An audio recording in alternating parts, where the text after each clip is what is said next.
everybody. I'm Mary Jane Roy. Creating Waves is my company. And I've been consulting and training in organizations since 2011, primarily in the areas of stress resiliency and actually more recently in the last while in the areas of happiness at work. How can we thrive in our work spaces and places?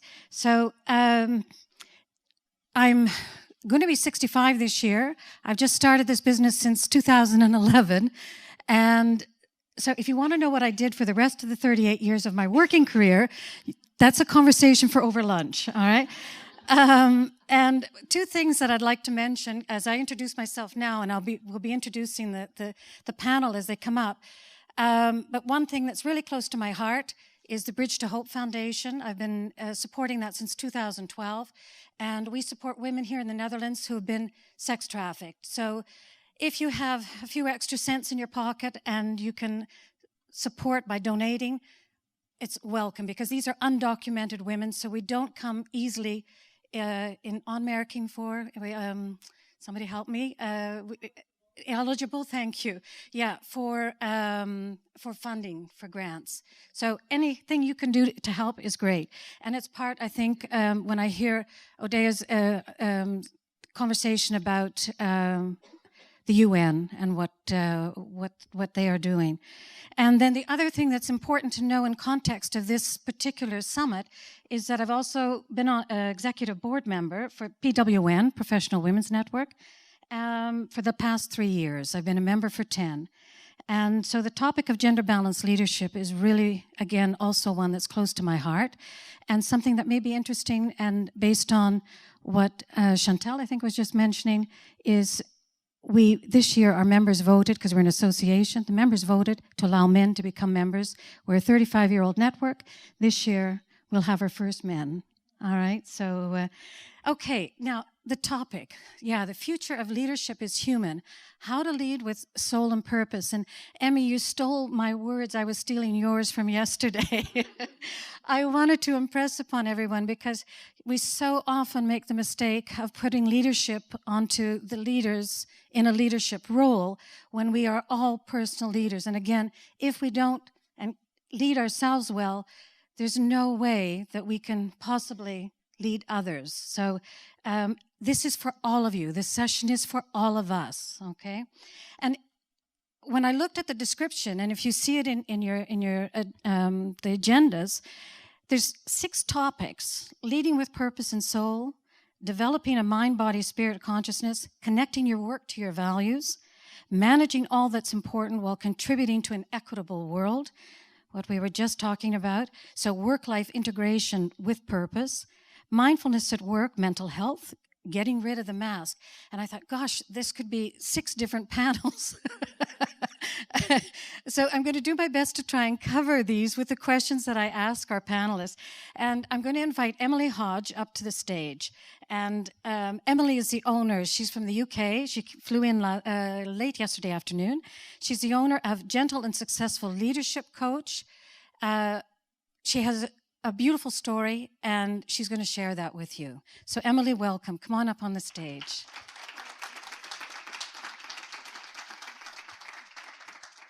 Thanks, Mary Jane. So, Adwa, I don't have a wig, but I have since changed my hair and glasses since then, so, you know, you can't find me afterwards. I'm just going to talk for a little bit before we have our panel, but I was thinking, obviously, about soul and purpose. And I was thinking I was going to ask some rhetorical questions. And then I thought, hold on a minute, no, I'll actually ask you questions. And so then I was thinking, what question could I ask? And one came up was, do you have a soul? I thought, not quite right. And then it was, do you feel soulful? Not so bad. I didn't mind that one, but not so bad. But what about if I asked you, do you lead with soul? Who would say yes? Yeah, nice. Okay. And then what if I asked you, do you feel like you have a purpose? I like the yes in the background. And then what if I asked you this? if you knew that you could lead with absolute soul and purpose in your being, in your heart, but to get there, you had to lose everything in the process, would you still do it?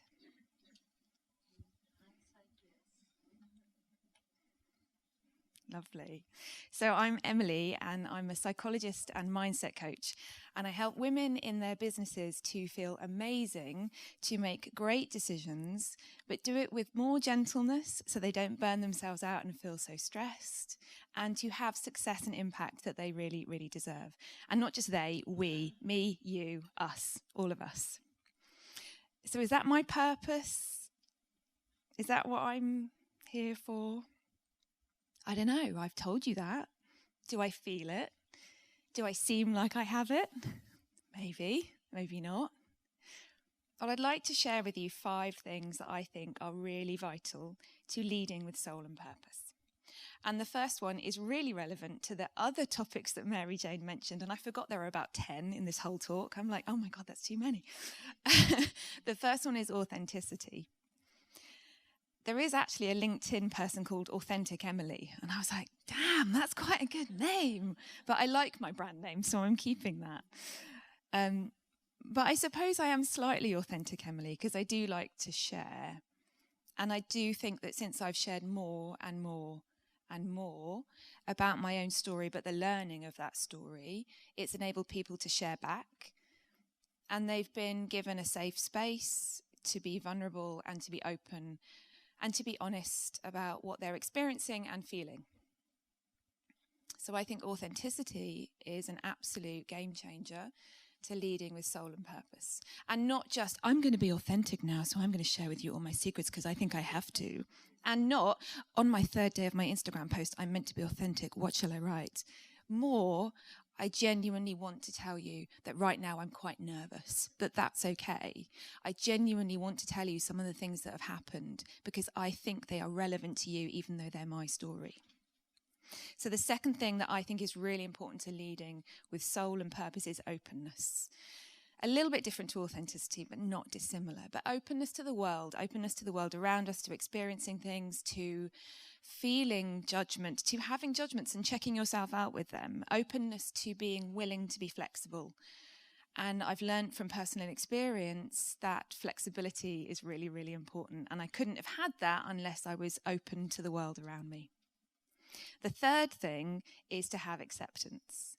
Acceptance of amazing things, success and joy and wonderfulness, but also acceptance of the SHIT, acceptance of the awful things that you think and feel, and acceptance that they can be okay, because you know that because people have been authentic with you and shared with you, you know it's you, it's not only you. You're being as real as you can, and they're telling you back that they feel those things too. So accepting of difficult moments as well as the really, really good ones will help you lead with soul and purpose. The fourth thing is having a sense of personal power and agency. So using what you've learned within your life to support other people in some way or another. It doesn't have to be about, I'm going to go and coach people, I'm going to become a counsellor and support them one-to-one. It's about sharing what you need to in the right way. That might be to your child at the breakfast table. It might be to an audience of 700. Then we're not 700. How many are we? 150? Thank you. And it might be to audiences of thousands.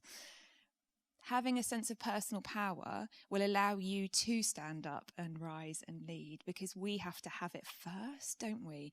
I know we have to be given it too, but there has to be something in us that says, you know what, I'm okay to do that. I'm all right to do that. I set up a program called the Leadership Program. Did I think I was a leader at that point? Not sure. Did I feel like a leader once I'd done it? Hell yes. And I'm really proud of that as well. So the fifth thing that I think we need to lead with soul and purpose is resilience, because we have to be ready to weather the storms that come our way, and ready to go all the way back to being authentic and honest about them, and being as open and real about them as we can be. So do I think I lead with soul and purpose? Do I think I have purpose? Have I got a soul? I think I thought that I had purpose in my first career. I was in the NHS, I was on a fast track. I really loved the work I was doing. I was helping little kids to not start smoking. And then when they became bigger kids and were smoking, we helped them stop. Yay. I also walked up and down Islington High Street in a stop smoking cigarette outfit, which was really quite funny. And there's no pictures to prove it. Thank God. I genuinely have searched and I couldn't find any. I loved that job. It gave me so much. It's where I got my training. It's how I do what I do now. And it was my purpose. But I got cancer and I couldn't go back to that job. And I really tried to. I wanted to. And then I realized I really didn't want to. It wasn't the right thing for me. That wasn't my purpose. And when I was ill, I would say to everyone, I'm a health psychologist. I'm just like you in the NHS. But I wasn't really. I was just a patient. And then I thought I had purpose by having cancer, because everyone tells you this will mean you have loads of purpose. This will be really amazing for you. You'll be so positive. It will help you. You know, you'll get really, really meaningful things out of life. And I don't think I thought that when I was sitting with a bald head, a stoma bag, and not being able to eat for about 2 years. And then I thought I'd have purpose in the pursuit of motherhood. And I couldn't pursue it, and I didn't acquire it. And so what was my purpose? So it took me such a long time to realize my purpose wasn't external. It's nothing to do with me telling you, I'm a psychologist and I'm a mindset coach. I love it. I feel it. But it wasn't any of those things. It had to come from me and my inside learning, and me really, really feeling it. That I had soul, even though I didn't have some of the things that I'd really wanted. That I had a purpose, even though I'd lost my supposed purpose. And so I'm really excited to talk to you on the panel today more about this, but I hope that's a little bit of a background to my soul and purpose and helps you to think about yours too. Thank you. Have a seat, Emily. Okay. You get them to hold Near, okay. So our next panelist is Jennifer Everson. I was trying to think of your last name without looking, Jennifer. And Jennifer is Senior Director of Strategic Services for Salesforce. And when I spoke to Jennifer earlier this week, what came across, as with Emily as well, is how passionate you are and that you are working with purpose and soul in what you do. So I welcome you to come up to the stage and share with the audience some of your thoughts in this area. And I was just going to hold it close. Hold it close. Okay, got it. Thank you. Gosh, so many things that you just said. I think I'm going to say in a slightly different way, but really resonates with what we're talking about here. And we didn't have that planned, so it was really nice to hear you talking. And I'm going, yep, that's exactly what I want to say too. So thank you for that. Thank you for inviting me here to speak on this topic. Yeah, very passionate about specifically balance. So similar to what you've been talking about, but really on the balance side. So personal balance is what I want to talk about, and how you can find your personal balance, and especially keeping yourselves balanced and your teams, because we're all here as leaders, mentors, coaches, mothers, and like you've said and others have said, it starts with ourselves, right? So if we want to help others feel balanced in their life, then we need to feel that first. We need to find our balance first. So when I talk about balance, this is not about work-life balance. You know, we hear that term used all the time, and still today. I kind of thought we were over that, but actually, even my colleagues, I was coming here to talk, and they said, oh yeah, work-life balance. And I'm like, no, it's not work-life balance, it's personal balance. And in that balance, work can be a very large part if you want it to be. That's up to you to decide what balance is for you. Work can be a really, really small piece, right? And I think one of my messages and what I've learned while I've been looking into my own personal balance is that it's up to me, as you were saying, to find that soul and purpose myself and to find that balance myself, and that nobody can tell me how to do that or what that is. I spent a long time looking at external people to help me find that. Coaching, therapy, psychologists, please tell me how to feel better, how to find my balance, and how to have it all. I want to be the best in my career. I want to go as high and far as I can go, but I want to be the best mother in the world, and I want to stay married, because that was just one of my goals coming from a divorced family, thinking, it would be really cool if I didn't get divorced. So I am happily married for 19 years so far, so I'm doing really well there. But looking for that from other people to tell me, how do I do all that, and the stress in our jobs, and how do I not feel so stressed, I was getting lots of advice, and it wasn't helping. So I've been on this journey for a long time, but kind of in the wrong way, by looking for it externally, until finally I realized I have to figure out my purpose myself, and I have to figure out my own balance. So I'm really far along on that path, and I want to share with you how I've gone through that path, where I am, and maybe inspire you to go through some of those exercises I did to find your balance. I'm going to share some personal slides up here, and I just ask you not to share pictures of those on social media or LinkedIn or anything. I mean, you can take a picture if you think that inspires you to do some of the exercises I've done, but I've decided to really show you, my personal balance slide and not hide any of that for today. Thank you. So, introduce myself. I'm 48. Don't feel 48, but I am actually. Sometimes you have to say that out loud to realize how old you are. I'm 48. I have been in the IT and business consulting industry since I graduated from college, so I was 22.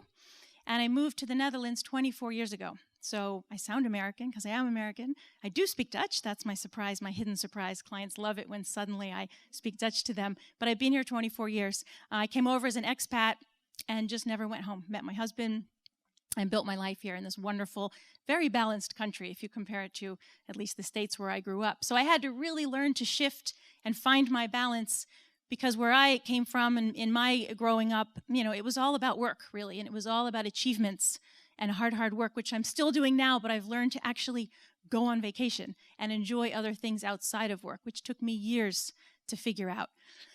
So I work for Salesforce. I've been there for 7 years. That's a CRM platform company. I'm responsible for the services we deliver to our customers. 5 days a week, really hard, challenging job, but that's what I love. So I found in my journey on balance is working more works for me.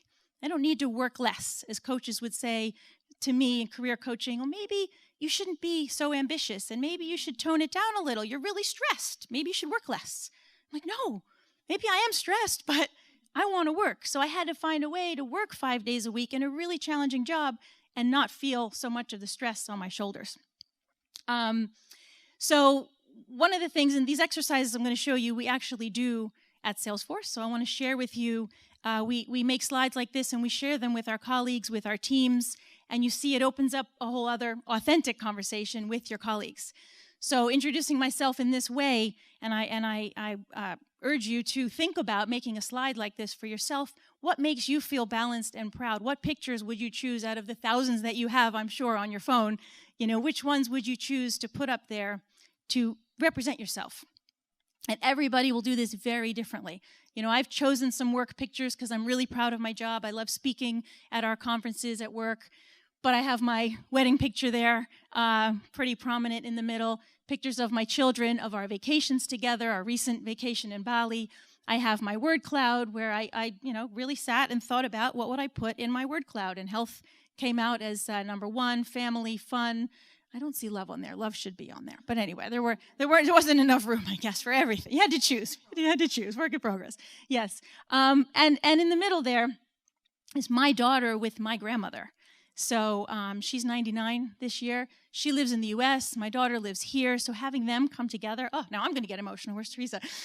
That is, I don't know how long, she's going to live. And for my daughter, that was such an amazing experience to have the two of them together. So this is how I want to introduce myself and represent myself in terms of how I feel balanced and proud.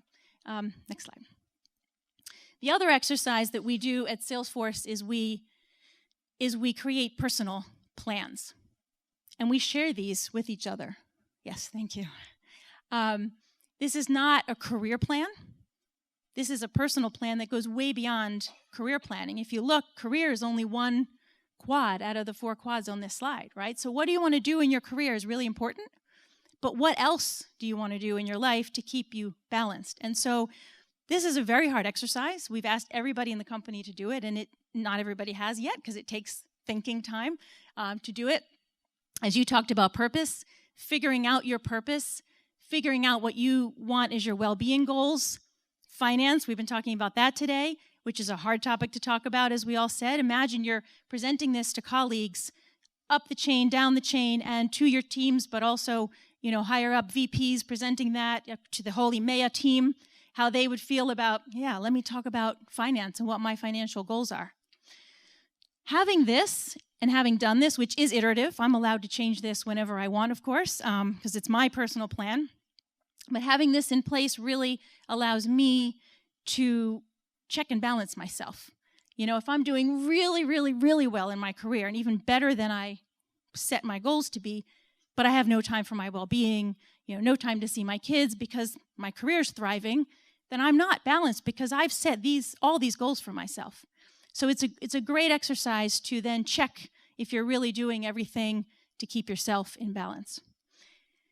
I have some more up here. I know we're running out of time, at least for my section, so I'm going to save that for maybe the questions you might want to ask on the panel and give others an opportunity. And we can also talk on the breaks, and I can show you some other things I've done to finding your sense of purpose and balance.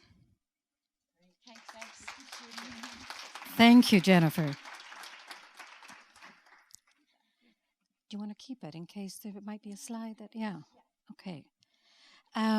And our third panelist is Brigitte Hyacinth. Brigitte is an IT, AI specialist. Can I call you that, Brigitte? I'm going to let you introduce yourself, all right? One thing I want to share with you, she's a very successful keynote speaker. I watched a number of videos this week of her speaking, and she's very engaging. She has over 2 million followers on LinkedIn. So that says something about her engagement, okay? Brigitte, come on up.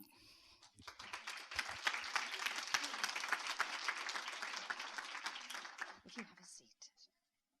And I'm going to give you the mic right away so you can do a better introduction of yourself. Hi, everyone. I'm so happy to be here. And, well, I'm from Trinidad and Tobago. I am a leadership consultant. I am the founder of MBA Caribbean organization. And we do consultation in leadership, management, and I'm an author of 4 books on leadership. Thank you. Okay. Do you want to start off as well and share about what you're doing with Passion and Soul, Purpose and Soul, Passion as well? I could just probably share, my experience. Take, for example, as I was going through Amsterdam airport, someone came up to me and she said, you are Bridget Hyacinth from LinkedIn. And she was like, you inspire me so much. And she was just telling me about, situations in her life and stages she went through and, searching for a job. And she finally has a dream job. And she says, even yesterday, I was talking about you. I talk about you so much that my husband knows your name. And to me, that just resonated with me because whatever I do, I always try to make an impact. So it's about knowing, why do you want to lead? What are you doing? Are you leading because you want financial gain or you want to inspire people? I always say, everything you fight for on this earth, you will leave behind. All you will take with you is your character and your integrity. What did you do for others? So what are you doing for others? If you have reached a certain path, why don't you look back and try and help others up on that path? Sharing your experiences, things that helped you to reach where you are, and always being willing to help others. For example, a simple thing that I would do when I was in the corporate world, even going to an interview. When I come out of the interview, I would share with the other participants the questions. Yeah. And people were like, are you crazy? If But you know, when you have that belief that whatever is for you, it will always be for you. And I just believe when you help people, it always comes back to you. It always comes back to you. It may not come back to you the same format or, you know, in the same way, but in some regard. So it's about being, and as she said, being authentic. It's about being you, being comfortable and confident in your skin, knowing why are you here, what are you meant to accomplish, and why are you leading? Thank you. Thank you. Emily, let me start with you. And I'm going to jump around in my questions because.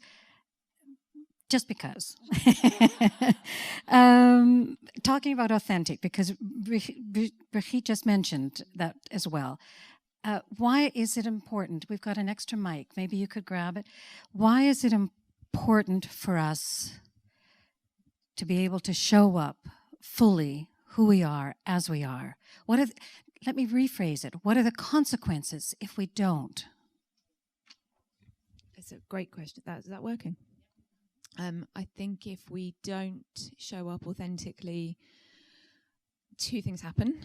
One is very much to us and one is to others. The thing that happens to us is a bit Freudian, but we hold it all in and it has to come out somewhere. And I don't mean it gives us permission to have angry outbursts at everybody just because we're feeling angry. More like we feel free of the things that might be quite toxic for us, that we might be holding on to, that we otherwise could be sharing or getting support with. So it helps us. So if we don't do that, it's milling around in our brain for a lot longer, and it's probably going to impact the behaviors that we have, the beliefs that we have, the confidence that we are able to. Our health, full stop. Yeah.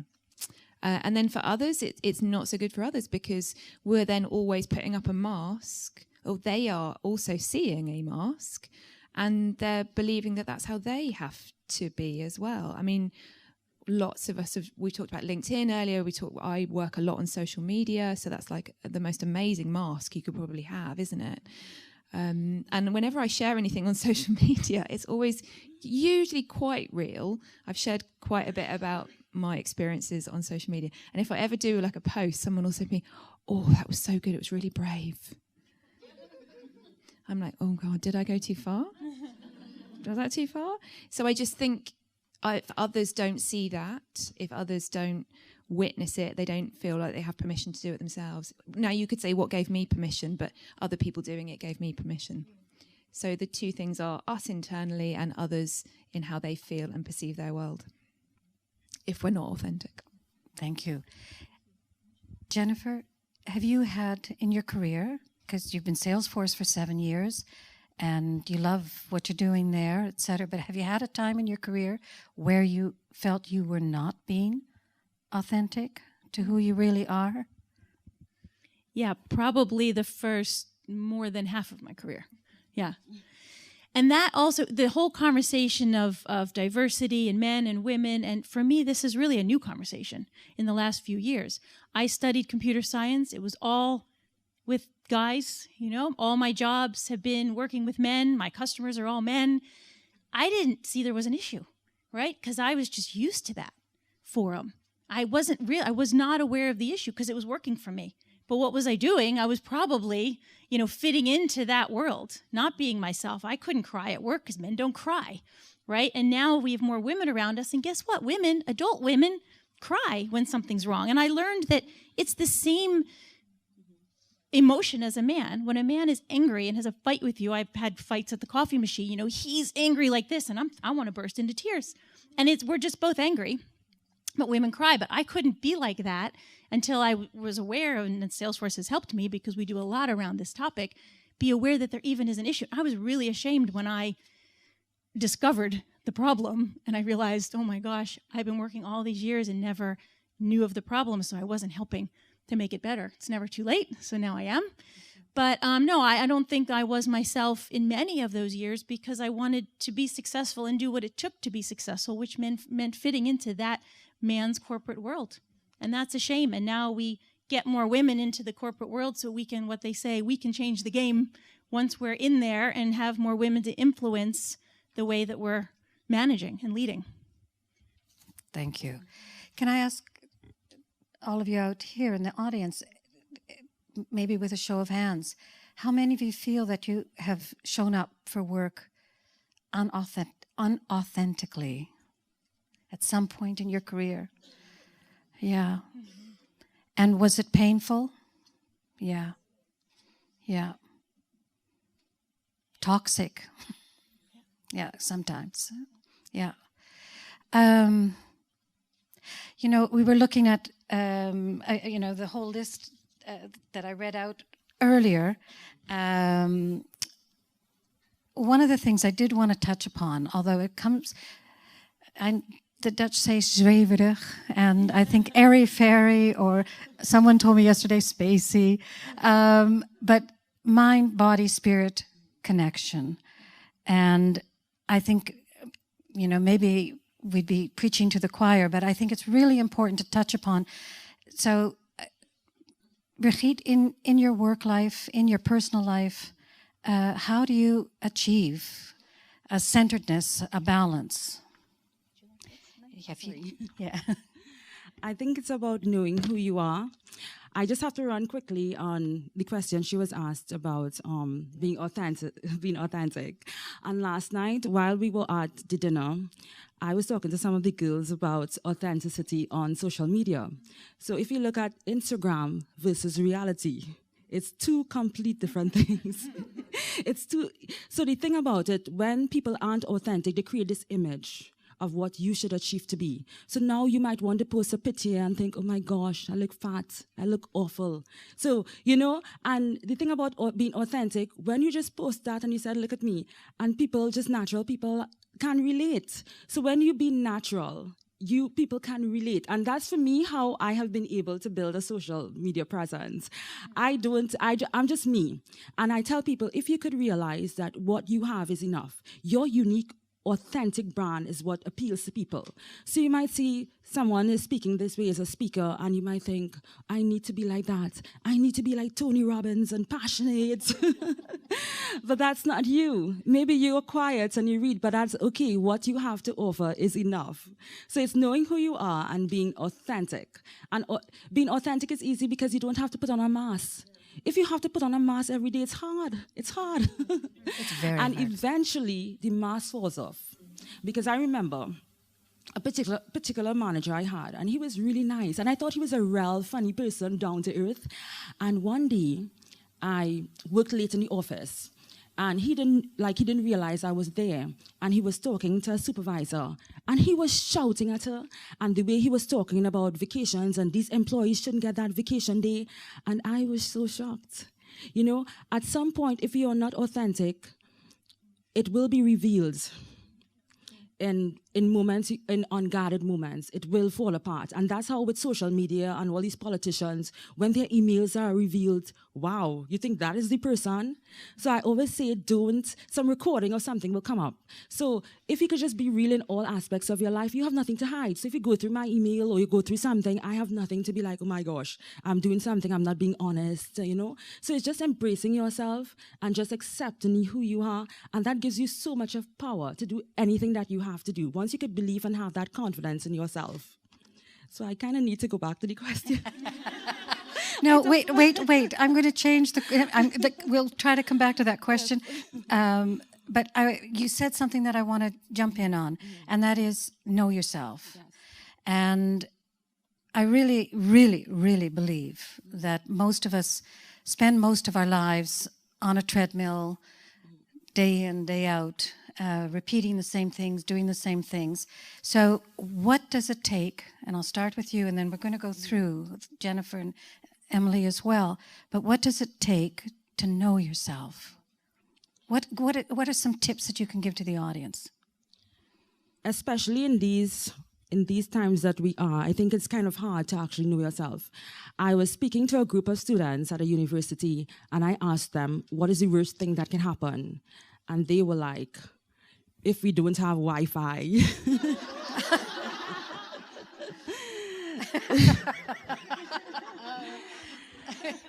The thing is, we are so connected. We need to know what's going on. Do you sleep with your phones? So much people like, I need to be connected at all times.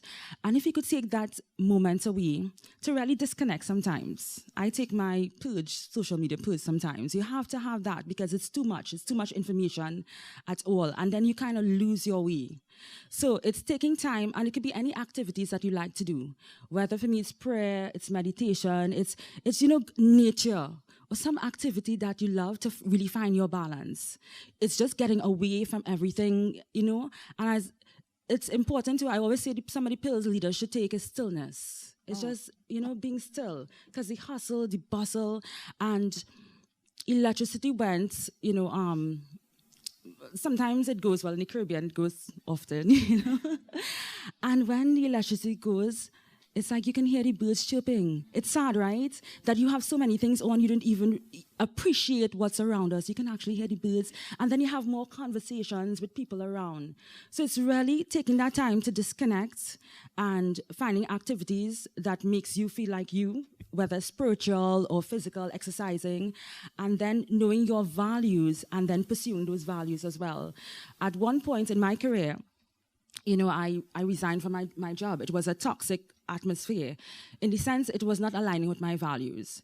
The solutions the banking executives were giving to customers and employees and what I believed in and fight for, I was butting heads all the time. And I realized I could not win them, so to speak, the powers that be. So why I don't be my own power in that sense and share what I want to do. Sometimes walking away from something is the hardest thing to do. Because when you walk away from a good paying job, everybody will tell you are crazy. I mean, that job pays well. What are you doing? Oh my gosh, what are you going to do now? Entrepreneur? Where is your salary coming from? That's not stable. And, it can be so, negative, but it's having that power and belief in yourself, knowing what you want and what you want to create. And always knowing too, everything, as I always say, everything is temporary. All these things, material things will not last. And in an instant, everything can go. And just, finding that time and finding that place where you can just, accept who you are and just take every day to introspect and to grow and to look at yourself. Thank you. Thank you, Brigitte. Is it possible to get back to Jennifer's PowerPoint presentation? And Jennifer, just going in, because you had a slide on values. Yeah, this is it. It was there. Yeah. And so can you elaborate, because you mentioned it, know your values, because this is critical, all right? This is crucial. And we should be teaching our children in schools, I really believe, how to find the values. And yes, they'll change as they grow older and mature. But if we know our values, I think we'll save ourselves a lot of pain. Yeah.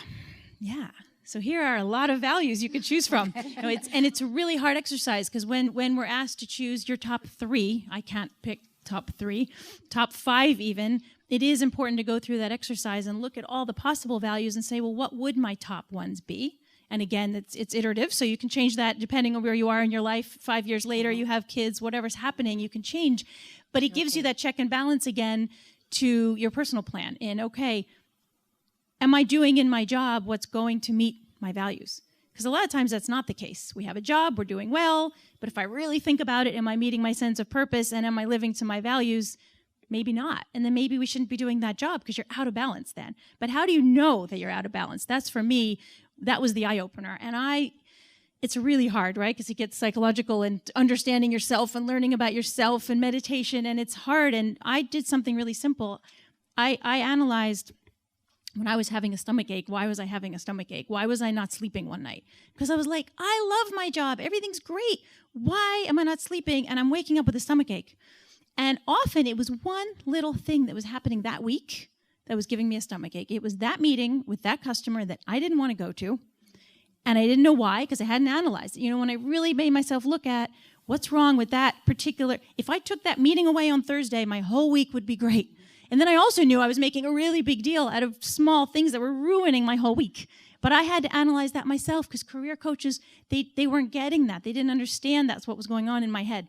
So it's really important to look at the signs in your body not sleeping or having a stomach ache, or what's going on that's putting you out of balance, and using these exercises like looking at values to see if what you're doing is meeting your own values and your own sense of purpose. I want to give you some time to answer as well, so I'm going to stop there. Yeah. Thanks. Just going to remind myself of which ones are mine. Would you just remind me of the question? Oh, the question. I was distracted. I'm sorry, Emily. It's kind of twofold. In the one sense is what is one or two tips that you could give to the audience as to how we can create that self-knowledge, that self-awareness, so that we are better equipped to deal with all the stuff that happens to us, okay, good and not so good. Yeah. And then we got into the values because this is a critical area of knowing yourself. But I know you're going to be able to share. I mean, I think one of my answers to the first question is it's not a how-to, but it's probably inevitably you need to lose yourself in order to find yourself. But you don't want Emily, could you put the microphone closer? Hello. You need to lose yourself to find yourself. But no one really seeks to lose themselves. It's just more about letting yourself be how you are. And that really goes back to the acceptance, the openness, the flexibility we need, the resilience we need to be able to do that. So don't look to lose yourself, but be okay when you do. And then the values, I wholeheartedly agree and hold them up as part of a really important part of, coaching process that I use with people, but also just have a disco. But also in understanding, I would say, how we feel about our values. That's back to the soul bit. So I could tell you that my values are, one of them is achievement, and I used to be a bit embarrassed about that. I used to feel like it made me different to what I thought I was, and then I realized achievement can be lots of things, including a value, but it's also really, I'm happy to hold on to it. I'm happy and proud, again, to say I want to achieve. And thinking about the other values, like the ones I've mentioned, a lot of us might say family, and I still have family values. I don't necessarily have a traditional family that you might expect of a nearly 40-year-old woman, but I still have family values that I hold on to and I acquire. And I think with that is respecting other people's values, even when they're different to ours. Yeah. Thank you. Let's open it up to the audience. Food for thought, I'm sure. I see a hand in the back. Oh, and here too.